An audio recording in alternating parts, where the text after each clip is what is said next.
저희는 지난 8월 말부터 아브라함의 인생을 살펴보고 있습니다. 창세기 12장에 아브라함이 나이가 75세가 되었을 때 하나님께서 가나안 땅으로 그를 인도하셨죠. 근데 그때부터 하나님은 약속을 주시기를 너로 큰 민족을 이루게 하겠다라고 하시면서 자손에 대한 약속을 하셨었어요. 그리고 나서 드디어 오늘 창세기 21장에 이르러서 아브라함이 아들을 얻게 되는 내용이 오늘 기록되고 있는 것입니다. 아브라함의 나이가 100세 때, 그러니까 약속을 받은 지 25년이 지난 때에, 그리고 그의 아내 사라는 나이가 90살 때에 드디어 아들이 태어났어요. 그게 오늘 2절 3절입니다. 사라가 임신하였고 하나님이 아브라함에게 약속하신 바로 그때가 되니 사라와 늙은 아브라함 사이에서 아들이 태어났다. 아브라함은 사라가 낳아준 아들에게 이삭이라는 이름을 지어 주었다. 여기 낳은 아들의 이름을 이삭이라고 지어 주었는데 그 이삭의 뜻이 웃음입니다. 사라는 그동안 웃을 일이 없었어요. 특히 그 고대 중동 지방에 자녀를 못 낳는 여인이다. 그러면 그럴 일도 아니긴 하지만 참 비극적이라 여겨졌고, 그리고 또 비교 대상이 몸종 하갈은 아브라함에게 들어가서 아들을 낳았는데, 그런데 사라는 그러지를 못하고 심지어는 생리마저 이제 끊기게 된 거예요. 그러니까 사라는 웃을 일이 없었던 여인이었는데 오늘 본문에 아들 이삭을 낳고 웃었다. 이 아이의 이름도 웃음이고, 그리고 온 가족들이 함께 즐거워하는 내용이 오늘 본문에 기록되어지고 있는 것입니다. 여러분께 먼저 드리고 싶은 말씀은 이 이삭은요, 그대로 예수 그리스도를 예표하는 인물입니다. 구약 성경에 예수님 그분이 누구신가 이것을 드러내는 인물들이 많이 있지만 이삭은 참 특별하게 예수님이 누구신가를 예표하는 여러 면에서 닮아 있어요. 첫 번째는 이삭은 아브라함에게 약속된 자녀였어요. 약속된 자녀. 창세기 17장 19절에 하나님이 이르시되 내 아내 사라가 내게 아들을 낳으리니 너는 그 이름을 이삭이라 하라. 내가 그와 내 언약을 세우리니 그의 후손에게 영원한 언약이 되리라. 하나님께서는 아들 이삭을 약속을 해주시는데 이름도 알려주셨어요. 이삭이라 하라. 이렇게 약속된 자녀입니다. 마찬가지로 예수님께서는 구약 성경 전체가 약속하시는 아들입니다. 구약 성경 전체가 예언된 그 약속이 성취된 메시아이십니다. 이사야 선지자는 한 아기가 우리에게 오실 것이라고 그렇게 약속을 하셨고요. 미가 선지자는 베들레헴 에브라다에서 이스라엘을 다스릴 왕이 나실 것이라고 약속을 하셨고요. 그리고 수많은 구약의 선지자들이 예수님의 십자가 사건과 예수님의 삶의 모습과 그리고 부활할 것까지에 대해 다 약속을 하신 그 말씀이 이루어진 분이 예수님이세요. 그런 점에서 오늘 이삭은 예수 그리스도를 예표하죠. 또 이삭은 인간의 노력으로는 도무지 얻을 수 없는 아들이었습니다. 사라의 생리가 끊어졌어요. 그리고 오늘 본문에도 늙은 아브라함이라고 기록을 하고 있어요. 그러니까 사라도 생명을 가질 수 없는 상태에 이르렀고 아브라함도 이제 나이가 들어 늙어 자녀를 가질 수 있는 소망이 없을 그때 하나님의 때가 되어 주신 게 이삭이라. 이렇게 이야기하고 있는데 여러분, 예수님도 동정녀에게서 탄생하셨죠. 마리아가 남자와 잠자리를 갖지 아니한 그때, 도무지 생명이 태어나기로는 불가능한 그때 성령으로 잉태되어 오신 게 바로 예수님이십니다. 뿐만 아니라 구약의 실패예요. 하나님의 백성이라고 이스라엘 백성들이 부르심도 받았지만 율법도 받았지만 그들은 철저히 실패했어요. 그래서 구약의 맨 마지막에 말라기에서에 보면 그렇게 사랑받고 그렇게 하나님이 끊임없이 기다림에도 불구하고 이스라엘 백성들의 구약 성경 결론이 뭐냐? 당신이 언제 우리를 사랑하셨나이까? 이렇게 얘기하는 게 말라기서의 결론이었어요. 인간의 노력으로는 구원받을 수 있는 가능성이 하나도 없는 그때 예수 그리스도께서 오신 거예요. 이게 이런 면에서 이삭과 또 예수 그리스도는 닮아 있지요. 뿐만 아닙니다. 이삭의 이름이 웃음이라는 뜻인데, 그래서 이삭이 낳고 사라가 웃은 것처럼 우리 예수님은 우리에게 기쁨이 되십니다. 웃음이 되십니다. 누가복음 2장 10절 11절 천사가 이르되 무서워하지 말라. 보라, 내가 온 백성에게 미칠 큰 기쁨의 좋은 소식을 너희에게 전하노라. 오늘 다윗의 동네에 너희를 위하여 구주가 나셨으니 곧 그리스도 주시니라. 여러분, 예수님은요, 소망이 없고 기쁨이 없는 인생에 찾아오셔서 우리의 기쁨이 되십니다. 우리의 소망이 되십니다. 그러니까 예수님은 우리의 이삭이에요. 우리의 웃음이에요. 이처럼 오늘 본문의 이삭의 탄생은 여러모로 예수 그리스도를 예표하고 있는 것입니다. 가리키고 있는 거예요. 히브리서 11장에 보면 이런 구절이 나옵니다. 아브라함부터 비롯한 모든 구약의 믿음의 인물들을 기록을 하면서 그들은 믿음을 따라 하나님의 약속들을 멀리서 보고 환영하며 라고 나와 있어요. 그러니까 오늘 본문은 예수님이 태어나시기 전 2000년 전의 이야기지만 아브라함은 예수 그리스도를 멀리서 보며 환영하는 인물이었다는 거예요. 아들 이삭이 태어나는 것을 통해서 도무지 생명을 가질 수 없는 우리였는데 하나님이 생명을 주신 이 일을 통해서 그 아브라함은 멀리서 이 땅에 오실 예수 그리스도를 환영하는 믿음을 갖고 있었다는 거예요. 그리고 우리가 다음 주에 살펴볼 22장으로 넘어가면 그 아들을 데리고 모리안 산으로 제물로 바치러 올라갑니다. 이것은 하나님께서 그 아브라함에게 뭘 경험하게 하시려고 하시는 것이냐면 아들을 십자가에서 내어준 아버지의 마음, 2000년 후에 예수 그리스도께서 그 모리아 산에 올라가셔서 제물로 온 몸에 피를 쏟으셨던 그 역사, 이것을 알려주시려고 그 다음 장에 보면 하나님이 아브라함에게 모리아 산으로 아들 데리고 올라가 번제로 바치라고 하세요. 이처럼 하나님은요, 아브라함을 어디에 자리까지 인도해 주시기를 원하셨느냐? 이제 2000년 후에 예수 그리스도께서 이 땅에 오실 거야. 그리고 그 예수님께서 우리의 제물이 되신다라는 것을 아브라함 인생을 통하여 다 경험하게 하셨다는 게 여러분 놀랍지 않으세요? 하나님이 아브라함을 여기까지 인도하셨다는 게 놀랍지 않으세요? 이게 오늘 이삭이 태어난 아주 중요한 말씀의 내용이에요. 의미예요. 근데 뿐만 아닙니다. 오늘 우리가 9절 이후로도 성경을 읽었는데 또 하나의 사건이 이어지게 됩니다. 그것이 무엇이냐면 이스마엘이 이삭을 놀리고 조롱하다가 집에서 쫓겨나게 되는 사건이에요. 아브라함은 이삭이 태어나자 하나님의 말씀대로 8일 만에 할례를 베풉니다. 그리고 그가 젖을 뗄 때 큰 잔치를 벌립니다. 얼마나 좋았겠어요. 아브라함에게 기다리고 기다리던 아들이 태어난 거니까 이 아들이 젖을 뗄 때에는 막 잔치를 벌였는데, 학자들은 고대 중동 지방에 젖을 떼는 나이가 3살에서 4살이라고 추정을 해요. 근데 그때 문제가 벌어진 거예요. 그게 뭐냐? 이복 형인 이스마엘이 이삭을 놀린 겁니다. 오늘 본문에 그런데 사라가 보니 이집트 여인 하갈과 아브라함 사이에서 태어난 아들이 이삭을 놀리고 있었다. 아브라함에게는 한 15년 넘게 외아들이 있었어요. 그게 바로 누굽니까? 하갈을 통해 낳은 이스마엘이에요.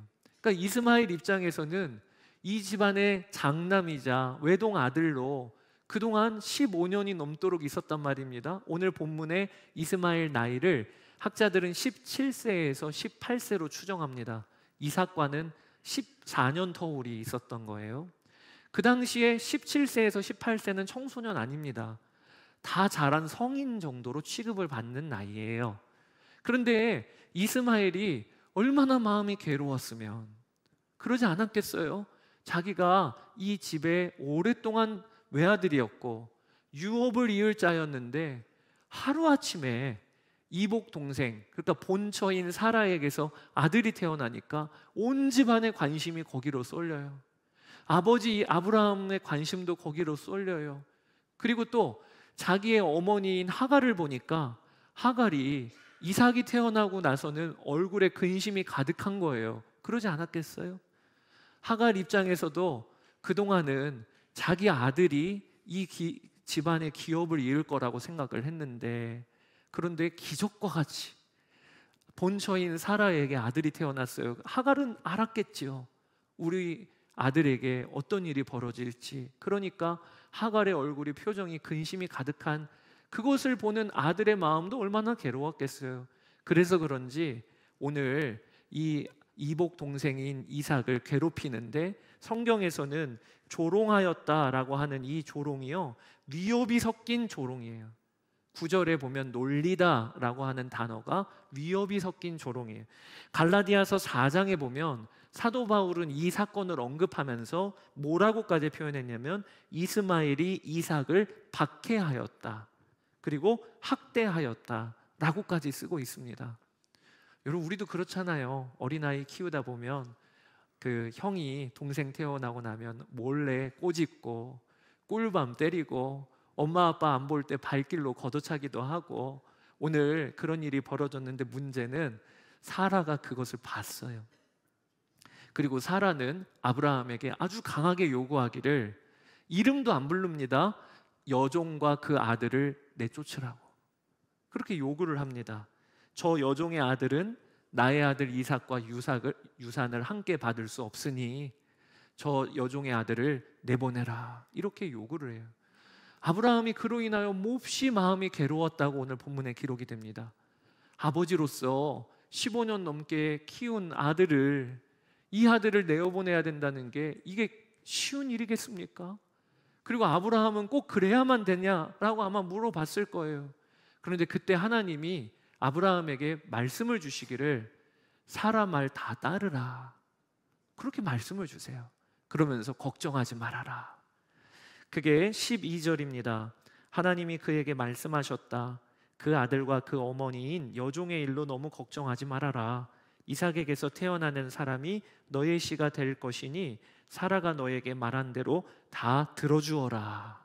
하나님이 사랑의 하나님이시고 은혜의 하나님이시면 그 아들도 품어야지 이렇게 하실 것 같은데, 이상하게 오늘 본문에는 그 아들 내어 보내라, 사라의 말을 잘 들어라, 그리고 걱정하지 말아라, 그도 큰 민족을 이루게 할 것이다 라고 말씀하시고, 아브라함은 그 말씀에 순종해서 그 아들과 그리고 하갈을 내어보내는 이야기가 오늘 본문의 내용이에요. 그러니까 오늘 우리가 읽은 창세기 21장의 12절까지는요 전혀 다른 분위기와 내용으로 두 이야기가 구성되어 있는 거예요. 하나는 웃음과 기쁨이 있는 이삭의 탄생이었어요. 그리고 뒷부분에는 괴로움과 아픔이 있는 이스마엘을 내는 이야기예요. 그러니까 너무 다른 이 두 가지 내용을 가지고 저도 오늘 말씀을 묵상하면서 어떻게 이 말씀이 두 가지가 다 다른데 이걸 어떻게 전해야 하나 하다가 하나님이 저에게 감동을 주시긴 것이 하나 있어요. 그게 뭐냐? 사실은 앞의 내용이나 뒤의 내용이나 다 똑같다는 거예요. 어떤 점에서 똑같냐? 아브라함이 하나님의 약속의 말씀에 순종하여 기다린 이삭 이야기와, 또 아브라함이 하나님의 말씀을 신뢰하여 사랑하는 아들 이스마엘을 내보내기로 결정하는 말씀에 순종한 이야기와 내용이 일맥상통하는 거예요. 어떤 점에서요? 말씀이 아브라함에게 가장 중요한 기준이었고, 말씀이 아브라함의 인생에 이루어졌다라고 하는 내용으로 사실은 오늘 본문은 같은 내용인 거예요. 저는 오늘 말씀을 준비하면서 하나님이 우리에게 주시는 말씀, 도전이 있다라고 그렇게 여겨집니다. 그것이 무엇이냐면 아브라함의 인생에 하나님이 오늘 드러내시고자 하는 게 뭐냐면, 그는 말씀 붙들고 말씀이 이루어지는 인생을 살았고 말씀 붙들고 순종하는 삶을 살았다는 거예요. 그래서 오늘 1절에도 보면 이삭이 태어나는 일은 기적적인 일이라기보단 말씀이 이루어진 일이라고 강조를 하고 계십니다. 자, 1절, 2절 같이 한번 읽어보겠습니다. 주님께서는 말씀하신 대로 사라를 돌보셨다. 사라에게 약속하신 것을 주님께서 그대로 이루시니 사라가 임신하였고 하나님이 아브라함에게 약속하신 바로 그때가 되니. 이삭이 태어난 건 그저 기적적인 일이다. 경수가 끊어졌는데 어떻게 아이를 낳을 수 있겠느냐, 이런 이야기가 아니라 말씀이 이루어지니, 약속하신 것이 이루어지니, 이게 아브라함의 인생이었다는 거예요. 사랑하는 여러분, 하나님은 우리에게 오늘 도전하십니다. 성도의 삶은요, 말씀 붙잡고 말씀이 이루어지는 것을 경험하는 삶이 성도의 삶이에요. 누가 신앙생활하고 계십니까? 네, 합니다. 그럼 여러분 뭐라고 답을 하시겠어요? 저 비올드 교회 다니고 주일마다 예배드리고 있습니다. 이게 신앙생활이라고 소개하시면 안 됩니다. 그것은 아주 중요한 신앙생활의 모습이긴 하지만 더 중요한 본질은 뭐냐? 우리가 신앙생활한다는 거, 우리가 성도라고 하는 건 하나님의 말씀을 붙잡고 그 말씀에 순종하며 그 말씀이 이루어지는 것을 경험하고 있다는 걸 의미하고 있는 거예요. 여러분, 그런 삶을 사십니까? 지난 한 주간 동안도 이 말씀 붙잡고 살았어요. 이 말씀은 제가 붙잡고 지금 기다리고 있어요. 그리고 저의 인생이 이 말씀이 이루어지는 인생이에요. 앞으로 저의 삶의 마지막이 이 말씀이 이루어지도록 저는 소망하고 있어요. 여러분, 그 말씀이 여러분들에게 있으십니까? 세상 사람들은요, 말씀이 이루어지는 인생은 감도 잡기 어려워요. 그게 무슨 얘기야? 내 인생 내가 계획하고 어찌든지 내가 열심히 살아서 내 뜻을 이루는 것이 인생이지요. 그게 불신자들의 삶을 대하는 태도예요. 그러나 우리 그리스도인들은 내 삶은 어떤 삶이냐? 하나님의 말씀을 붙잡고 하나님의 말씀이 내 삶에 이루어지는 게 우리의 인생인 겁니다. 하나님은 그 인생으로 선택하라고 하세요. 오늘 본문에 이스마엘이 사실은 내 인생 내가 계획하여 이루는 인생을 예표하는 겁니다. 여러분, 이스마엘이 어떻게 태어났나요? 아브라함과 사라가 계획했어요. 도무지 아들이 안 나오니까 그러니 내 몸종 하가를 남편에게 드리자. 그리고 그들이 힘이 있을 때 낳은 아들이 이스마엘입니다. 그러니까 이스마엘은 어떤 인생을 예표하는 겁니까? 내 인생 내가 계획하여 내가 이루는 인생을 예표하고 있는 거예요. 그런데 하나님은 오늘 뭐라고 얘기하시냐면 그 사랑하는 아들 이스마엘이어도 그를 내보내라고 하십니다. 갈라디아서의 사도 바울이 이 말씀을 뭐라고 이야기하고 있냐면 율법을 쫓지 말고, 율법이 뭡니까? 내 인생 내가 계획하여 내가 이루고 내가 성공하는 게 율법이죠. 내가 내 능력으로 구원 얻으려고 하는 게 율법이죠. 그 이스마엘 내쫓고 이삭을 취하라고 하셔요. 사도 바울이 이삭을 취한다는 게 뭡니까? 맞다, 말씀이, 약속이 있고 이 약속을 신뢰하여 붙들고 이 말씀이 이루어지는 삶으로 나아가라고 주님이 오늘 말씀하고 계시는 거예요. 여러분, 그렇게 되시기를 주의 이름으로 축복합니다. 한 분 한 분에게 질문 드려보고 싶어요. 오늘 끝나기 전에 나갈 때 다 이렇게 마음에 정했다가 붙들 말씀이 뭡니까? 붙든 말씀이 뭡니까? 다 여쭤보고 싶어요. 아마 여러분들 중에는 없는데요 하시는 분들이 계실 수도 있습니다. 말씀 붙잡고 사는 삶을 어떻게 하는 거야? 오늘 알려드리고 싶어요. 여러분들 먼저 여러분들에게 주어진 말씀이 있음을 아시게 되기를 바랍니다. 우리가 구원을 받으면 목사나 그리고 성도나 할 것 없이, 장로님이나 어린아이 할 것 없이 우리가 구원을 받으면 우리의 삶에 하나님께서 주신 말씀이 이미 있어요. 그게 두 가지인데요, 하나는 대계명, Great Commandment고요, 하나는 대위임령입니다. Great Commission이라고 하는. 그 Great Commandment가 뭐냐? 마태복음 22장에 주 너의 하나님을 사랑하고 내 이웃을 내 몸처럼 사랑하라. 이것은요, 예수님을 믿는 모두에게 주어진 말씀이에요. 우리가 이루어야 할 말씀이고 순종해야 될 말씀이고 우리의 인생의 방향과 같은 말씀이고 목적과 같은 말씀이에요.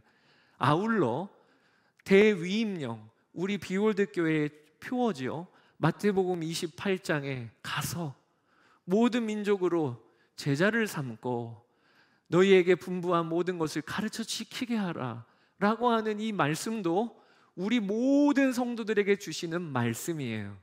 여러분들이 어떻게 말씀 붙잡고 말씀이 이루어지는 삶을 살아야 될지를 도무지 감을 못 잡으시는 분들이 있다면 여러분 먼저 주신 말씀을 여러분들이 붙드세요. 내 인생의 방향타로 붙드세요. 나는 하나님 사랑하고 이웃 사랑하라고 나 부르셨어. 나의 인생은 주님의 복음을 땅끝까지 전하는 일에 나도 동참하라고 부르셨어. 이 기둥을 세우고요. 그리고 나서는 여러분들의 매일매일의 삶에 그리고 한 주 한 주 주시는 말씀을 나에게 주신 말씀으로 취하며 살아보는 거예요. 어떤 말씀이라도 저 말씀을 나에게 들려주신 이유가 있겠지. 오늘 본문에 이 말씀을 읽게 하신 이유가 있겠지. 하나님이 아마 이 말씀을 통해 이루시려고 하시는 게 있겠지. 이렇게 믿음으로 취해보고 말씀을 가까이 해보세요. 그러면요, 우리의 삶에 오늘 아브라함처럼 말씀이 이루어지는 역사를 경험하게 하십니다. 인도에 장 크리스토퍼 선교사님이 계세요. 가족들과 함께 인도 선교를 나가셨는데 그 인도의 신종 바이러스 전염이 한창일 때, 코로나 한창일 때 아내 선교사님이 천식이 있으셨답니다. 지병이 있으시니까 그러니까 아주 긴장이 많이 되셨대요. 우리나라가 신종 바이러스 유행일 때 비교적 잘 대처한 모범적인 나라였잖아요. 그럼에도 우리나라도 의료시설이 포화가 되어서 사실은 이 약이나 그 다음에 의료적인 치료나 이런 게 마땅치 않았던 데까지 나아갔는데 인도 같은 경우에는 그리고 또 선교사로 타지 이방인으로 있는 선교사님 가정에게는 코로나가 걸리면 그러면 진짜 해열제 먹으며 버티는 길밖에 없는 거예요. 특히나 지병이 있으니까 아내 선교사님이 코로나라도 걸리기만 하면 큰 걱정이 되는 겁니다. 그래서 그때마다 저녁 때마다 가족들이 모여서 특별 기도회를 했대요. 하나님 지켜주십시오. 그리고 하나님 참 이 두려운 이때 우리가 붙잡고 버텨야 될 말씀을 주십시오 라고 했는데 마침 그때 읽어오던 본문이 이사야서였고 그날 저녁에 이사야서 43장 2절 말씀을 하나님이 주신 겁니다. 제가 읽어볼게요. 내가 물 가운데로 지날 때에 내가 너와 함께 할 것이라. 강을 건널 때에 물이 너를 침몰하지 못할 것이며 내가 불 가운데로 지날 때에 타지도 아니할 것이요 불꽃이 너를 사르지도 못하리니. 이 말씀을 읽는데 선교사님 마음에 됐다 이런 마음에 감동이 들더래요. 야, 이 약속의 말씀이다. 내가 너를 지켜줄 것이야. 물 가운데로 지날 때 보호해 줄 거야 라고 하는 말씀이 약속의 말씀으로 붙잡아지니까 가족들에게 다 선포했대요. 하나님이 우리 지켜주신다고 약속하셨다. 특히 3명의 자녀 중에 막내 아이가 이제 7살 정도 되는 시기였는데 이 아이한테도 봐봐 하나님이 보호해 주신다고 했어. 물 가운데로 불 가운데로 지날 때 너를 보호해 준다고 했어. 우리 지켜주실 거야. 이렇게 선포했는데요, 그 주에 코로나 걸렸어요. 그 주에. 그래서 가족들이 다 코로나가 돈 겁니다. 큰일 났죠. 특히 아내 선교사님은 지병이 있으시니까 의료적으로 어떤 치료받을 건 기대도 못하고요, 해열제만 먹으면서 일주일을 버틴 거예요. 감사하게 병이 더 진행되지 아니하고 호전이 되고 열이 잡히고 그리고 자가 격리 후에 병이 나았습니다. 감사한 일이죠. 그런데 문제가 생겼어요. 분명히 하나님 말씀을 선포하고 자녀들에게도 이 말씀 봐봐 하나님이 지켜주신다고 했는데 그런데 덜컥 코로나가 걸려버린 거니까 아이들이 얼마나 혼란스럽겠어요. 말씀을 주셨는데 그 말씀이 하나도 적용이 안 되니 이걸 아이들한테 어떻게 얘기를 해야 되나 선교사님이 마음에 근심이 되시더래요. 그러다가 다시 한번 하나님이 그 말씀을 봐라. 그래서 말씀을 다시 펴서 읽어봤답니다. 근데 읽다가 너무 깜짝 놀랐어요.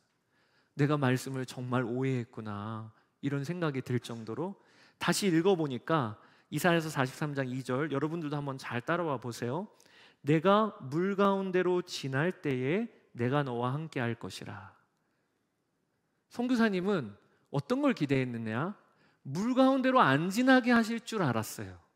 근데 본문에 뭐라고 되어 있냐면 물 가운데로는 지나는데 그런데 내가 너와 함께 할 것이라.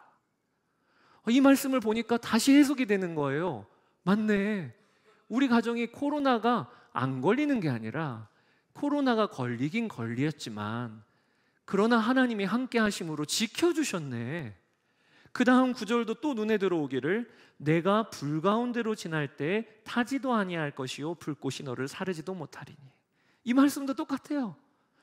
불 가운데로 지났지만 불 가운데 타지도 아니하게 하나님이 보호해 주셨어요.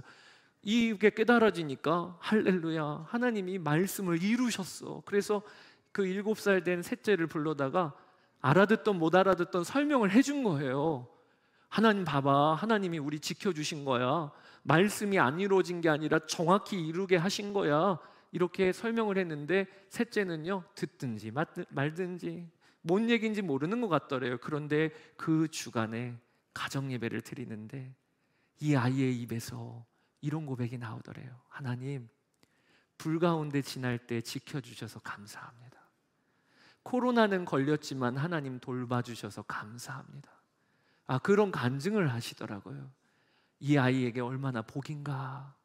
말씀이 이루어지는 것을 경험한다는 게, 그걸 경험하고 어렸을 때부터 그렇게 하나님과 교제한다는 게 얼마나 복인가. 사랑하는 여러분, 하나님의 말씀은요, 틀림이 없고 하나님의 말씀은 어긋남이 없어요. 우리가 말씀을 이루어지는 삶을 경험하고 경험한다는 것은 성도가 받은 복 중에 복입니다. 이스라엘 백성들이 출애굽을 할 때 애굽에 10가지 재앙이 내리죠. 물이 피로 변하는 재앙부터 시작해서 마지막 10번째 재앙은 장자가 다 죽는 재앙이 펼쳐지게 됩니다. 근데 이 10가지 재앙을 살펴보면 재앙의 강도가 점점 더 세져요. 처음에는 물이 피로 변하는 정도로 며칠 동안 고생하다가 점점 더 강도가 세지다가 마지막에는 장자가 죽는 그 재앙까지 이어지게 되는 거죠. 근데 특징이 하나 있습니다. 눈여겨볼 것 중에 강도가 점점 세지다가 이게 진짜 재앙인가? 라고 하는 게 하나가 나와요. 그게 바로 흑암재앙입니다. 흑암재앙. 출애굽기 10장 21절, 여호와께서 모세에게 이르시되 하늘을 향하여 내 손을 내밀어 애굽 땅 위에 흑암이 있게 하라. 곧 더듬을 만할 흑암이니라. 3일 동안 하나도 안 보여갖고 백성들이, 그리고 이스라엘 사람들은 밝은 빛을 비춰주시고 애굽 사람들은 계속 더듬으면서 3일 동안 생활하는 거예요. 이게 재앙이 클라이막스에 이르렀을 때 벌어진 재앙이에요. 물론 애굽 사람들이 섬기는 태양신에 대한 하나님의 분명한 응징이다라고 하는 의미도 있지만, 사실 이 흑암 재앙이 우리에게 알려주는 건 뭐냐면, 여러분, 우리 인생에 정말 재앙 중에 재앙이 뭐냐면 흑암이 우리의 마음과 생각에 임하는 거예요. 돈을 많이 벌고 건강하고 그리고 높은 지위에 올라가도 도대체 내 삶의 길이 안 보여요. 이 흑암 재앙이 임한 거죠. 그저 오늘 하루 사는 거예요. 예전에는 목적이 있어서 열심히 직장에서 진급하는 기쁨으로도 살았는데 어느 순간부터는 내 삶의 목적이 뭐지? 내가 무슨 방향으로 사는 거지? 이렇게 마음과 생각에 흑암이 임한 거죠. 또 옛날에는 열심히 열정적으로 살았는데 어느 순간 내 삶의 의미가 뭐지? 내 삶은 도대체 어떻게 되는 거지? 이게 흑암이 임한, 그게 비극이라는 거예요. 여러분, 우리 성도들 중에서도, 예배드리러 나온 우리 성도들 중에서도 마음과 생각에 흑암이 임해서 길이 안 보여요. 길이. 내가 어떻게 살아야 될지, 내 삶의 방향이 뭔지 도무지 모르겠어요. 그러면 진짜 그것은 재앙이 임한 겁니다. 근데 이 재앙을 어떻게 하나님은 걷어내 주시냐? 하나님의 말씀으로 걷어내 주시는 거예요. 그게 히브리서 4장 12절 13절 말씀입니다. 제가 12절 읽고 여러분 13절 같이 읽으면 좋겠어요. 하나님의 말씀은 살았고 운동력이 있어 좌우의 날선 어떤 검보다도 예리하여 홍과 영과 및 관절과 골수를 찔러 쪼개기까지 하며 또 마음의 생각과 뜻을 감찰하시나니. 같이 읽겠습니다. 지으신 것이 하나라도 그 앞에 나타나지 않음이 없고 오직 만물이 우리를 상관하시는 자의 눈앞에 벌거벗은 것 같이 드러나느니라. 아멘. 하나님의 말씀의 역사는요, 우리의 마음과 생각에 드리운 흑암을 거두시는 역사예요. 밝히 드러내주세요. 말씀을 읽다가 이래서 하나님이 나에게 그런 고난을 허락하여 주셨구나. 말씀을 읽다가 내가 겪는 이 어려움도 결국에는 실패로 끝나는 게 아니라 완전한 승리로 이어지게 하시겠구나. 이 말씀을 통해 우리의 눈이 보이게 되는 거예요. 여러분, 말씀이 이루어지는 삶은 복된 삶입니다. 세상에 어떤 부귀영화를 누려도 오늘 하루의 의미를 잃어버리면 그게 무슨 자랑거리인가요? 또 그렇게 많이 배우고 익혔어도 내 삶의 방향을 잃어버렸다면 그러면 얼마나 요동치는 인생인가요? 하나님의 말씀은 방향을 잡아주세요. 하나님의 말씀은 우리 삶의 의미를 부여해 주세요. 그러니 여러분, 초청합니다. 한 구절이라도 좋으니 말씀에게 나아가 보세요. 한 구절이라도 좋으니 하나님의 말씀을 붙들고 이 말씀이 이루어지게 해주십시오, 주님. 아브라함의 인생이 그런 인생이었다면 믿음의 후손인 우리의 인생도 그렇게 하나님이 이끌어주길 원치 않으시겠어요? 그러니 우리 그렇게 기도해 봅시다. 말씀이 이루어지는 인생, 말씀이 이루어지는 인생. 저는요, 말씀의 능력을 여러 번 경험했지만 제 인생에 참 특별한 경험이 한 번 있었어요. 한 권사님 부부가 계셨는데 너무 교회를 잘 섬기시는 부부셨습니다. 그런데 어느 날부턴가 아내 되시는 권사님이 교회에 출석을 안 하시더라고요. 한 2, 3주 정도가 지났을 때예요. 남편 권사님이 예배는 오시는데 표정이 어두우세요. 그러다가 연락이 왔습니다. 남편분이, 목사님, 제가 교회에 어떻게 알려야 할지 몰라서 끙끙 앓다가 연락을 드려요. 사실 저희 아내가 요즘에 이상해요. 그러는 거예요. 오래전 이제 일이니까 여러분과도 좀 나눠도 좋겠다 싶더라고요. 뭐라고 이야기하시냐면 아내가 방에 들어가서 하루 종일 기도를 한다는 거예요. 하루 종일. 그런데 눈빛이 이상하다는 거예요. 기도를 하고 하루 종일 말씀을 보는데, 그래서 목사님 좀 와주시면 좋겠다고. 제가 가서 뵈니까 권사님, 여자 권사님이 엄청 불안해 보이세요. 불안해 보이시고 몸이 많이 야위셨어요. 아니, 안 본 사이에 왜 이렇게 갑자기 삐쩍 마르셨나. 그 여자 권사님이 예수님이 계속 찾아오신다는 거예요. 자기를 예수님이 계속 찾아오신대요.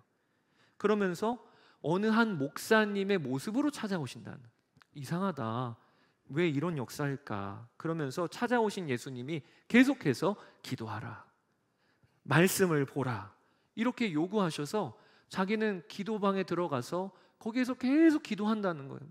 밥도 안 먹고.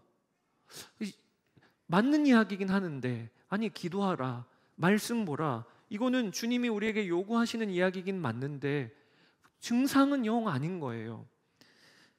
그래서 제가 이야기를 나눴습니다. 말씀을 가지고 뭐라고 말씀하시는 건가요? 예수님이 기도 중에.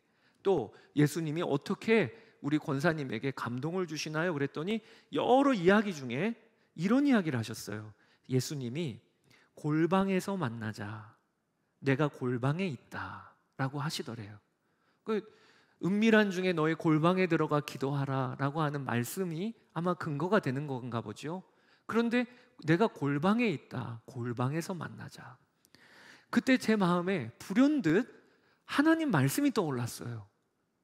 그게 예수님께서 종말의 때가 되면 미혹의 영이 활동한다고 하시고 알려주셨던 마태복음 24장이에요. 마태복음 24장을 펴서 그 권사님과 함께 읽어 내려가기 시작했습니다. 근데 저 너무 놀랐어요. 저도 이전에 읽었던 말씀이었는데 세상에 그 말씀이 거기 들어가 있는지 몰랐는데 그 말씀이 마태복음 24장 25절에서 27절이에요. 읽어드릴게요. 보라, 내가 너희에게 미리 말하였노라. 그러면 사람들이 너희에게 말하되 보라 그리스도가 광야에 있다 하여도 나가지 말고 보라 골방에 있다 하여도 믿지 말라. 번개가 동편에서 나서 서편까지 번쩍임 같이 인자의 임함도 그러하리라. 권사님이 말씀을 저랑 함께 읽다가 어디에서 딱 멈췄냐면 골방에 있다 하여도 믿지 말라. 보라 골방에 있다 하여도 믿지 말라. 권사님이 갑자기 거기에서 골방에 있다고 하셨는데, 예수님이 내가 골방에 있다고 하셨는데 갑자기 눈빛이 달라졌어요. 그리고 미혹의 영이 떠났어요. 제가 그날 너무 놀랐어요. 어떻게 놀랐냐면 세상에 이전에는 이 한 구절이 저는 그저 읽고 넘어가는 구절이었어요. 그런데 하나님이 바로 이때를 위하여 기록해 놓으셨나?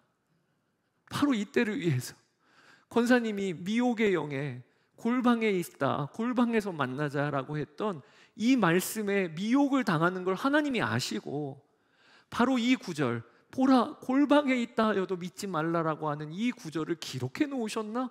라고 그렇게 몸에 전율이 돋더라고요.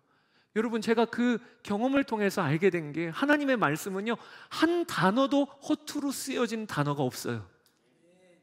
한 구절도 하나님의 말씀은 능력의 말씀이에요. 이걸 우리가 정말 믿어야 합니다. 하나님의 말씀은요, 한 단어라도 붙잡아도 능력이 나타나요. 한 구절을 붙잡아도 내 인생을 바꿉니다. 여러분, 하나님이 온 우주와 만물을 뭘로 창조하셨습니까? 말씀으로 창조하셨어요. 하나님이 우리를 무엇으로 구원하셨습니까? 말씀으로 구원하셨어요. 이 세상은 어떻게 마무리가 됩니까? 말씀이 이루어짐으로 마무리가 되는 거예요. 그러니 여러분, 우리가 지금 붙들고 있는 하나님의 말씀은요, 내 삶을 새롭게 하는 능력의 말씀입니다. 내 삶을 고치는 말씀입니다. 내 삶을 완성시키는 말씀입니다. 그러니 아브라함의 인생에서 하나님이 보여주셨듯 우리를 초청하시는 거예요. 말씀을 붙들고 말씀에 순종하고 말씀이 이루어지는 삶을 살라. 그게 성도의 삶인 것입니다.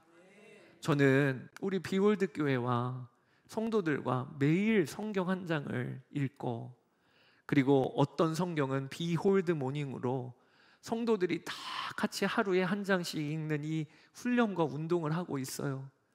저는 돌아보면 왜 하나님께서 개척을 하여 이렇게 은혜를 주실까? 제가 보면 너무 부족한 게 많고 또 여러 가지 인품이나 성격적으로도 부족한 게 많은데 하나님께서 저에게, 그리고 비올드 교회에 여러 은혜를 주시는 거예요. 저는 아무리 생각해도 딱 두 가지밖에 생각이 안 나요. 하나는 예수님과 동행하는 운동이 너무 귀한데 이 일을 교회가 미약하나마 하나님 정말 주와 동행하는 청년 세우겠습니다라고 하는 이 일을 하나님이 기뻐하시는구나, 이거 하나 붙들게 되고요. 또 하나는 다른 게 아니라 말씀으로 성도들을 세우려고 하는 이 하나를 하나님이 그렇게 기뻐하시는구나. 저는요, 정말 기대하고 또 소원하고 기도하는 것 딱 하나, 우리 비올드 교회 성도들은 말씀 몰라요, 말씀 어려워요, 이게 아니라 누구라도 할 것 없이 하나님의 말씀은 능력의 말씀, 가까이 할 수 있는 말씀이다. 그렇게 온 성도들이 결론이 났으면 좋겠어요. 그래서 여러분, 12월부터 또 하나 새로운 바이블 프로그램이 시작합니다. 광고하는 건데요, 뭐 새로운 거라고 해서 또 뭘 돌리시려나, 그게 아니고요. 저희 아침마다 하는 성경 한 장, 이 성경 한 장에 12월부터 3월까지는 이름을 바이블 디톡스라고 해서요, 고농도 비타민C 주사처럼 고농도 바이블 주사를 우리 맞자. 그래서 12월부터 요한계시록, 레위기, 로마서, 갈라디아서까지 내년 3월까지 우리가 집중해서 읽을 겁니다. 그리고 중간중간마다 제가 아예 강의를 거기에다가 집어넣을 거예요. 그래서 제 목표는 이렇습니다. 여러분, 요한계시록, 레위기, 로마서, 갈라디아서 사실은 성경의 기둥과 같은 성경들이에요. 이 일에 대하여 분명히 여러분들이 기둥을 세워놓으면, 그러면 이단들이 흔들어 못 놓습니다. 근데 어디까지 여러분들이 나가기를 저는 기도하냐면, 새 가족이 오면 새 가족에게 요한계시록 나랑 같이 읽읍시다, 설명할 수 있을 때까지. 그리고 자녀들에게 혹은 안 믿는 부모님에게 레위기를 읽으면서 레위기가 얼마나 아름답고 그리고 재밌고 은혜가 되는 책인지를 설명할 수 있을 때까지 저는 그렇게 하나님이 세워주시면 좋겠다, 이렇게 기도하고 있어요. 광고 끝났습니다. 사랑하는 여러분, 우리에게 말씀이 있어요. 우리는 방향이 없는 인생 사는 게 아니에요. 또 우리에게는 능력의 말씀이 우리의 삶을 세워주세요. 이 은혜를 누려야 하지 않겠습니까? 아브라함에게 허락된 인생은 그대로 나에게 주신 인생이라고 보여주시는 거예요. 아브라함이 말씀이 이루어지는 인생을 살았듯 하나님은 우리의 삶도 그렇게 계획하고 계세요. 말씀이 이루어지는 삶을 사시는 여러분 되시기를 축복합니다. 이 시간에 함께 찬양하고 기도하기를 원하는데, 오늘 말씀을 준비하면서 이 찬양이 떠올랐어요. 말씀 앞에서 경외함으로 주께 홀로 섭니다. 하나님 말씀에 두려워 떠는 자, 그 말씀에 생명을 거둔 자, 그 한 사람을 찾으시는 하나님, 내가 하나님의 말씀으로 나아갑니다. 오늘 이렇게 결단하고 기도하는 시간 갖기를 원합니다. 말씀 앞에서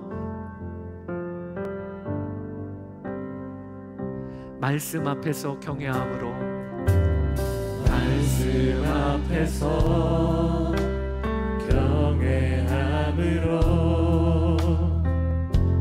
주께 홀로 섭니다. 생명의 말씀, 읽고 순종해 주를 예배합니다. 기록된 말씀, 힘이 있어서 진리로 우리 거룩해 하며, 거룩한 말씀, 세세 영원히 복음이 되어 말씀하시네. 우리 고백합시다. 하나님 말씀에 두려워 떠는 자, 그 말씀에 생명을 거는 자, 생명을 거는 자, 한 사람 찾으시는 주님의 약속을 믿어. 하나님 말씀에 운명을 거는 자, 순종하며 주 따라가는 자, 주 따라가는 자, 영원한 하나님 나라 이뤄갈 주의 교회여,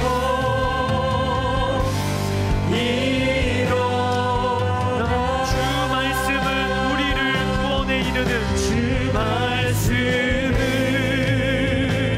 우리를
여러분 이 시간에 기도할 때 하나님의 가장 확실한 동행의 역사는 말씀을 주시고 말씀이 이루어지는 삶을 사는 것입니다. 말씀이 바로 예수님 그분이세요. 여러분 오늘 예배의 자리에 나오면서도 예수님이 멀리 계신 분 계십니까? 아니, 다른 사람들에게는 주님의 역사가 있다는데 나는 이렇게 예수님을 오래 믿어도 주님이 왜 이렇게 멀리 계신 분 같고 나에게 실제가 아니신 것 같을까? 그렇다면 다른 게 아니에요. 말씀을 가까이 하셔야 돼요. 하나님이 우리에게 말씀 붙잡고 말씀이 이루어지는 인생으로 구원해 주셨는데 세상의 소식은 그렇게 귀 기울이면서 말씀은 가까이 하지를 않고 말씀을 잡은 지가 언제 되었는지 모르는 분이 계시다면 오늘 결단하시게 되기를 초청합니다. 하나님의 말씀으로 나아가는 인생이 되게 하여 주소서. 하나님, 저도 아브라함처럼 말씀이 이루어지는 인생을 살게 하여 주소서. 창조의 능력, 치유와 회복의 능력이 말씀 안에 있는데 그 말씀의 능력이 제 삶에 이루어지게 하여 주소서. 우리 이 시간에 주의 이름 한번 부르고 기도하며 나아가겠습니다. 주여,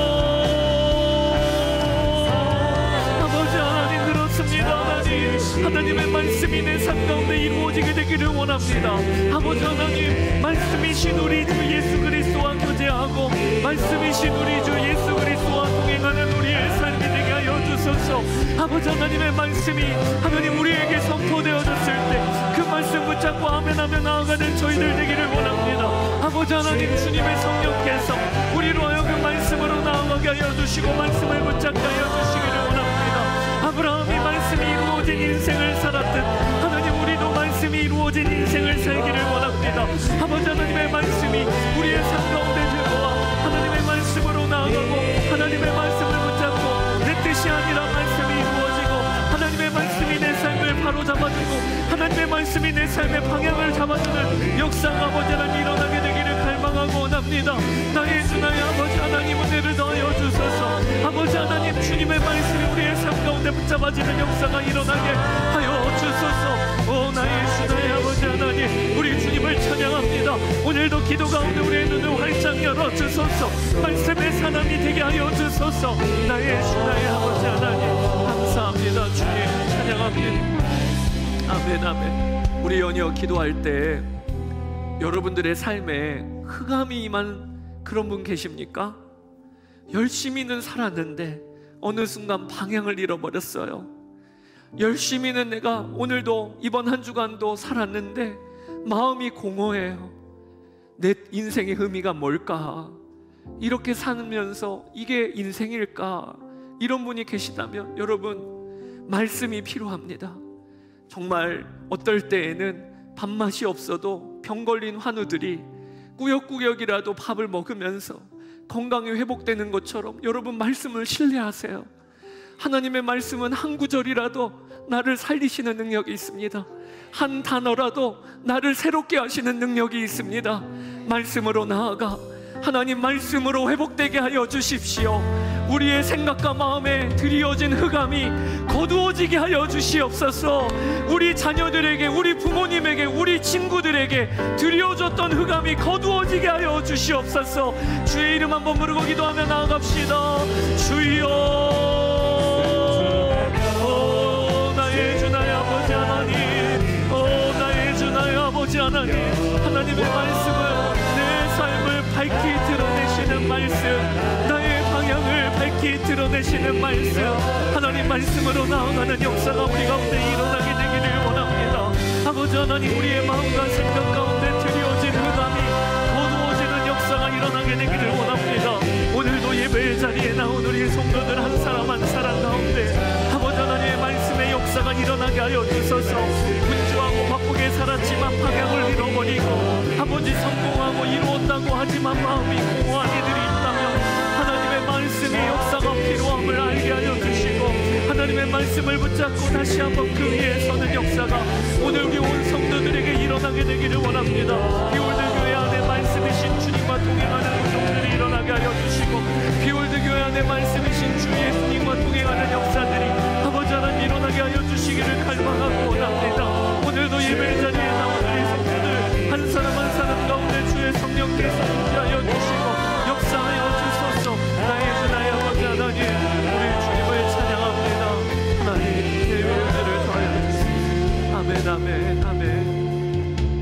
가슴에 손을 얹고 기도합시다. 하나님, 지금까지 내가 계획을 세우고 내가 최선을 다해서 내 뜻이 이루어지는 삶만 살았습니다. 그러고 보니까 열심히 살았는데 어느 순간 방향을 잃어버리고 다 이루었다고 생각했는데 내 마음은 너무 공허하고, 하나님, 그런 이가 있다면 오늘 말씀으로 마음과 생각에 드려진 흑암이 거두어지게 하여 주소서. 하나님의 말씀이 이루어지는 삶을 아브라함은 살았고, 오늘 이스마엘은 내보내고 이삭을 약속의 자녀로 취하라고 하신 그 말씀이 이제는 말씀이 이루어지고 말씀을 붙잡고 말씀에 순종하는 게 너의 인생이야. 하나님, 그 초청에 우리가 아멘하며 나아가게 되기를 원합니다. 한 말씀이라도 가까이 하는 인생을 살게 하소서. 한 구절이라도 생명이 되어 내 안에 새로운 일을 행하시고 회복과 또 치유의 역사가 일어나고 내 삶의 앞에 방향이 분명해지는 말씀의 역사가 이번 한 주간도 일어나게 하여 주소서. 우리 비올드 교회 성도들이 말씀의 사람이 되게 하여 주소서. 말씀의 능력을 경험하고 간증하는 증인들이 되게 하여 주소서. 하나님, 감사합니다. 오늘도 말씀으로 동행하시는 주 예수님과 동행하기로 결단합니다. 이번 한 주간 그렇게 나아가게 하여 주시고 가정과 일터에서 주님의 손길을 경험하게 하여 주소서. 우리 주 예수 그리스도의 이름으로 기도드렸습니다. 아멘.